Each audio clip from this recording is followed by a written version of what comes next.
Hello guys, welcome back to Clinically Clear. Today we'll be covering a very important topic, that is corneal ulcer. Now what is corneal ulcer? See, to define it we have to have two components, the abrasion component and the keratitis component. See, the discontinuation in the corneal epithelium, that is what? Basically an abrasion, a discontinuity with the inflammation and necrosis of the underlying tissue. What is that inflammatory component? Keratitis. So when you combine these two, it becomes the definition of corneal ulcer. Discontinuity in the corneal epithelium with the inflammation and necrosis of the underlying corneal tissue. This is the definition of corneal ulcer. The most common corneal ulcer is bacterial corneal ulcer or bacterial keratitis. Let's look at the etiology. Etiology, you have causative organism. Most common in the world is Staph aureus. In India, pneumococcus. Then you have Pseudomonas, atypical mycobacteria, nocardia, etc. What's important to remember here is these 5 organisms. These can infect even an intact corneal epithelium. There's no need for abrasion, nothing. Even an intact corneal epithelium can get infected by these 5 organisms. That is Listeria, Neisseria, diphtheria. Rhymes. Listeria, Neisseria, diphtheria, and Shigella and Haemophilus aegypti. So Listeria, Neisseria, diphtheria, Shigella, Haemophilus aegypti, they can infect even an intact corneal epithelium. Then, most common in India, as I said, is pneumococcus. This is about the causative organisms. Then the risk factors. Immunosuppression because of steroids, HIV, diabetes mellitus, and very important, the discontinuity in the epithelium. Because as I said, apart from those 5 organisms, other organisms cannot infect intact corneal epithelium. So the discontinuity can be because of abrasions, small abrasions, because of contact lens, because of trichiasis, or it could be proper trauma like road traffic accident, surgical trauma, or it could be because of corneal xerosis. Xerosis is basically drying. See, whenever our skin dries, it starts cracking. So similarly, corneal xerosis will lead to tiny cracks and discontinuity. So this is about risk factors. So immunosuppressions, discontinuity due to abrasions, discontinuity due to trauma, and due to corneal xerosis. And causative organisms, staph, strep, nocardia, atypical mycobacteria, Pseudomonas, and the 5 organisms that can infect even an intact corneal epithelium, that is Listeria, Neisseria, diphtheria, Shigella, and Haemophilus aegypti. Then coming to the pathogenesis. See, I'll explain with the help of a diagram. First stage is stage of progressive infiltration. The bacteria has infected the corneal epithelium. It starts recruiting, everything starts getting inflamed. So there is inflammatory infiltration of the corneal epithelium and the Bowman's membrane. So that is the first point. What infiltrates? PMNL cells. These yellow dots, they represent PMNL cells. So infiltration of the corneal epithelium and the underlying stroma with PMNL cells. Then you will have a saucer shaped ulcer with overhanging margins. As you can see here, overhanging margins and a saucer shaped ulcer. Just a rough diagram. So this is stage of progressive infiltration. Then stage of active ulceration, what happens? There is a proper ulcer. There is necrosis and denudation of the corneal epithelium, the Bowman's membrane, and the underlying stromal tissue. So as you can see here, the corneal epithelium and the Bowman's membrane has necrosed and has become denuded. So there are 3 other features in this. The infiltration, it increases even more, that is the PMNL cells, and it can spread superficially leading to superficial ulceration. It can spread laterally, leading to superficial ulceration, or it can spread deep. It can go deep and lead to deep ulceration. So spread of the inflammatory infiltration, either laterally or going deep. Then you have hypopion. What is hypopion? Pus in the anterior chamber. Now, the hypopion of bacterial corneal ulcer is said to be mobile sterile hypopion. Why? Why mobile sterile hypopion? It can't be cultured. Sterile, so it can't be cultured. Mobile sterile hypopion, that is because of, see here the hypopion, basically you have the bacterial corneal ulcer on the cornea. Here the infection does not enter the anterior chamber. Just the bacterial toxins, they start to diffuse. They come to the iris. In the iris, they cause inflammation. The toxins cause inflammation. So in the iris, the WBCs come out of the blood vessels, and these WBCs settle at the bottom of the anterior chamber. What accumulation of WBCs basically appears like pus, right? So this pus is sterile. Why? It is just WBCs and it is mobile. If the patient bends his head, the hypopyon will also move with gravity. So it is mobile, sterile hypopyon. That is second feature. Third feature is circumcorneal congestion. Of course, you have a lot of infiltration, inflammation, ulceration. So surrounding the blood vessels will get congested. So you'll have circumcorneal congestion. So in stage of active ulceration, you have infiltration spreads deep laterally and hypopyon, mobile sterile hypopyon and circumcorneal congestion. Then coming to stage of regression. Here, because of body defense mechanisms, the inflammatory infiltration begins to regress. It starts to decrease. Once it starts to decrease, healing by epithelialization begins. As you can see here, very few yellow dots. So the PMNL cell infiltration has reduced. It has regressed. Then healing by epithelialization begins. As you can see here, the epithelium is coming closer. Healing by epithelialization begins. And most importantly, vascularization of cornea occurs in stage of regression. Normally, cornea is avascular, but here what happens? Vascularization of cornea starts. This is about stage of regression. Then stage of scarring or stage of cicatrization, what happens? Healing by epithelialization is complete. The epithelium is healed, but underlying the epithelium, there is fibroblast activity. These fibroblasts, they produce excessive amount of fibers, fibrosis. And as you can see, the irregular arrangement of fibers, it leads to opacity, loss of vision. So this is the main problem, scarring and opacity. The main problem with corneal opacity is when it heals, there is fibrosis leading to scarring, leading to a corneal opacity. This is about the stages: stage of progressive infiltration, stage of regression, stage of progressive infiltration, stage of active ulceration, stage of regression, and stage of scarring, stage of cicatrization. Then coming to the symptoms. Symptoms basically, think about it, you have an ulcer. So when you have an ulcer, the nerve endings are exposed. So something is constantly irritating the nerve endings. If light is irritating it, then photophobia.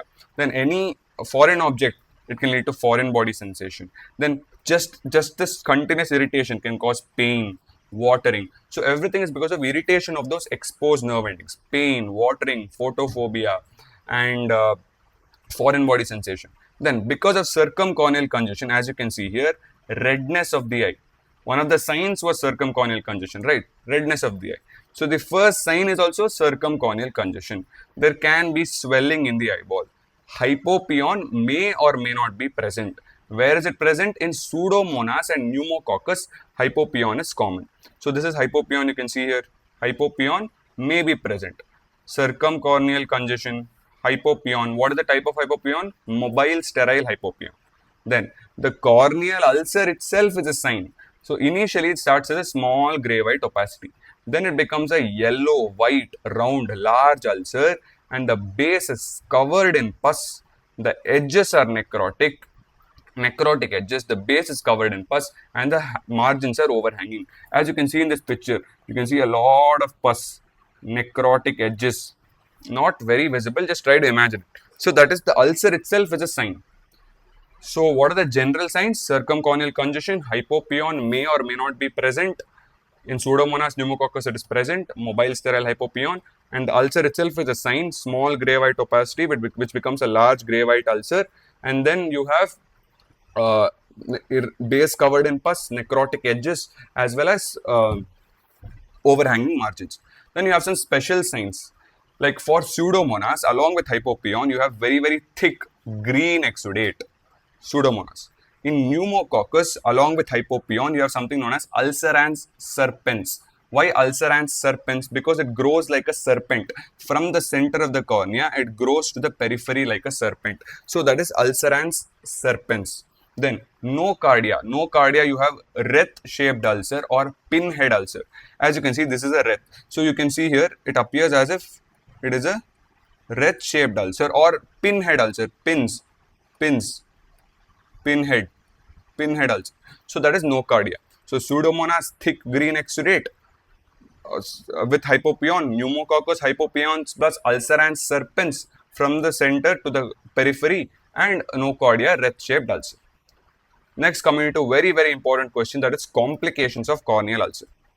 Number one, toxic iridocyclitis. I've already covered this. Basically what happens, cornea from, the toxins, the bacterial toxins from the ulcer, it diffuses backwards, it goes to the iris, causes iris inflammation. So it is due to the toxins, not because of the infection. That is why it is known as toxic iridocyclitis. Then hypopion, I told you, right? Hypopion is what? Collection of pus in the anterior chamber. So in this anterior chamber, you also have the trabecular meshwork here. So if this trabecular meshwork gets blocked by the hypopion pus, then what will happen? Glaucoma, inflammatory glaucoma or secondary glaucoma. Then one very important complication, corneal perforation. Basically what happens, any ulcer, normally cornea was this thick, any ulcer will lead to what? Thinning of the cornea, right? So because the cornea is thinned out, upon sudden increase in pressure to the cornea, like sneezing, coughing, the cornea can perforate, it can perforate. So when it perforates, what happens?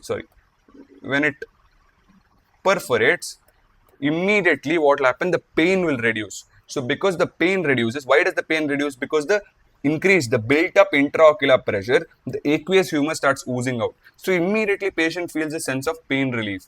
Patient feels that some hot aqueous, some hot liquid is oozing out of his eye. So because of that, the intraocular pressure starts decreasing.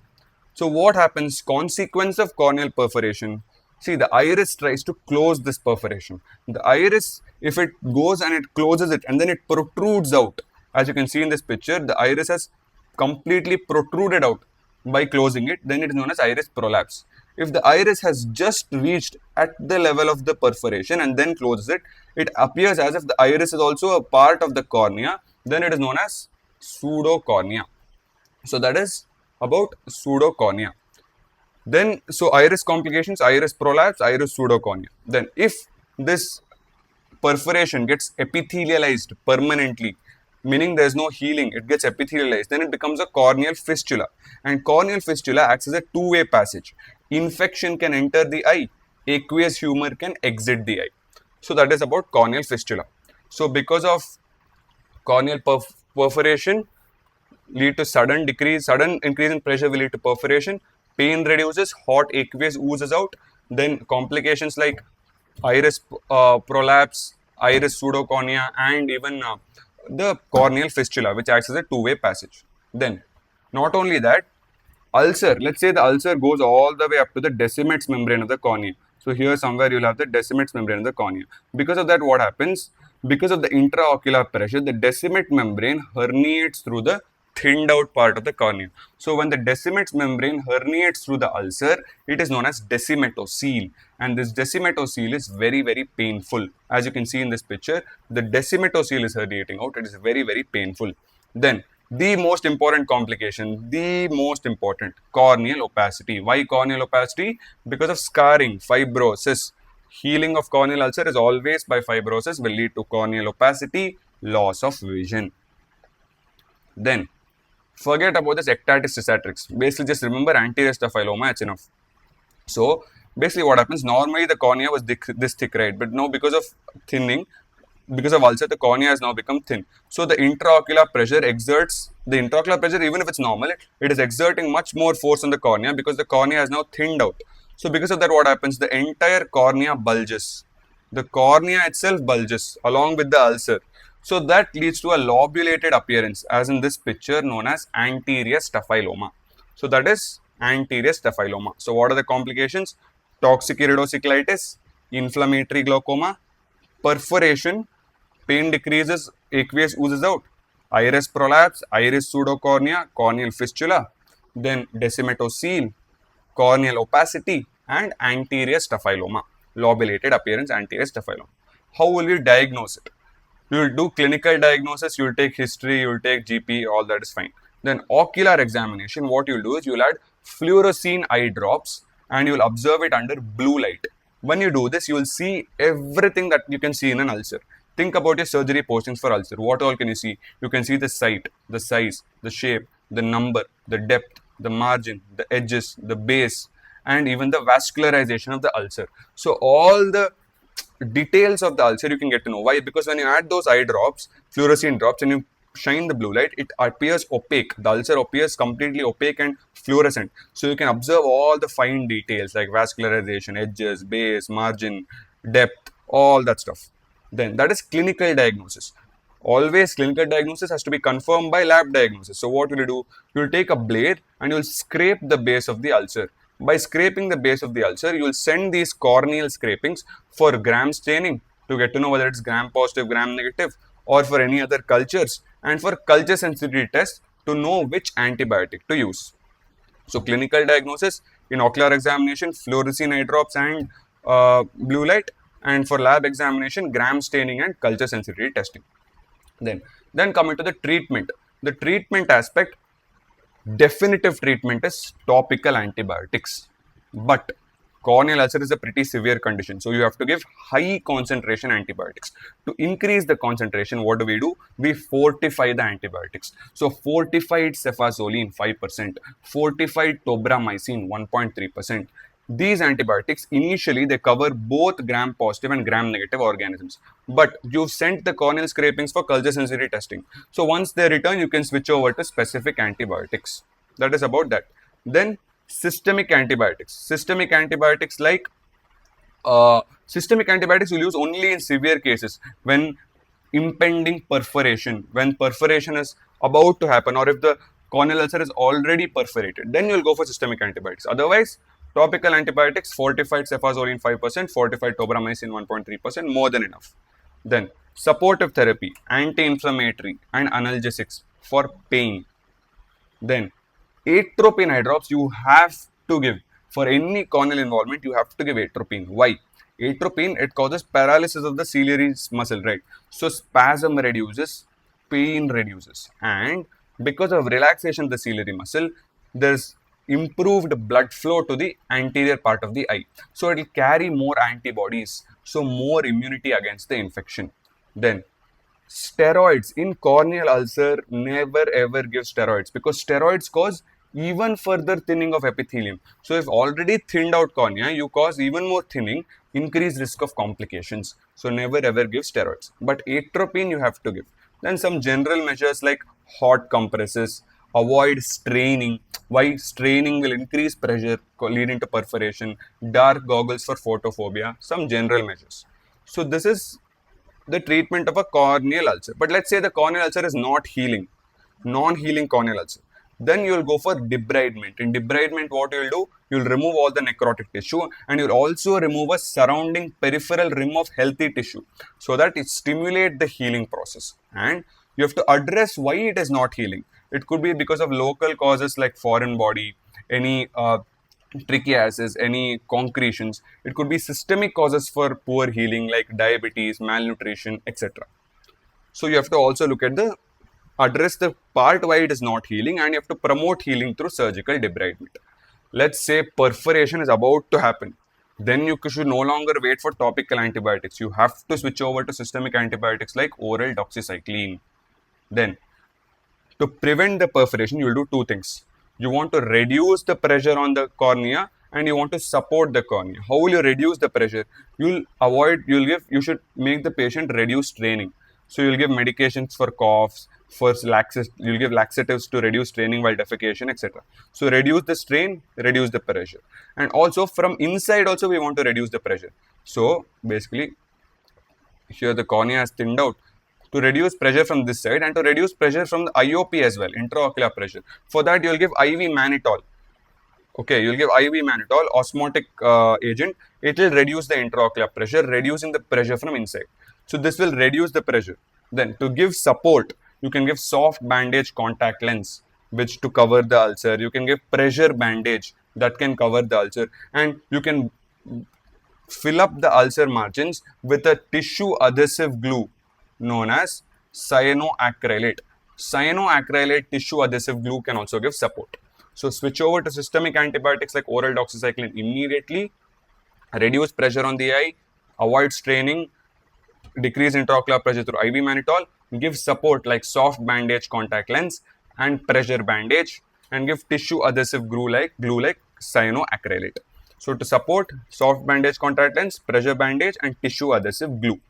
To reduce pressure, IV mannitol and decrease the straining.